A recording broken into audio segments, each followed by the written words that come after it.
hi thong tha kai fian nu hin ho kan ha ngam tu le som kwa le paruk December ni kulen lia mi cho ek hon nak in zu ka inaka zu karit i mi cho ek hon nak i cho ek laka kaluak he kai chi nakin pathian ni akau Bible siang ka kai thong ni le paruk long long a zaiti ka thi zonga van song ka ta kham nak he ka fel ruang asilo ti thong ni le paruk long kai fiang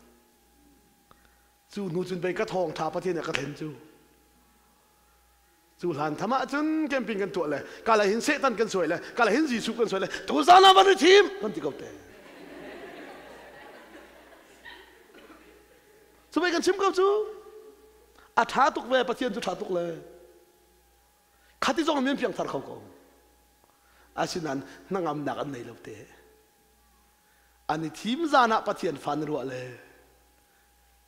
khaza ni ji su an van thim nak in zu an thim thari an din thana khan pe ka khama taw than ruwa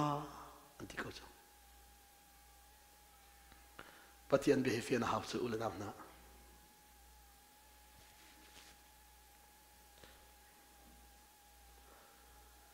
na thei liao chan longa an thei ve se lo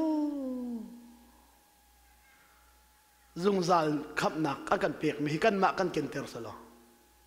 thajai za me kan mu lai pathian ni thei cha chan ho adama ken ter le an thau le kalvaria pathian ni kan lak piak than le minung ka ken ter than na cha an thau than la ting hal le jisu khria thu chu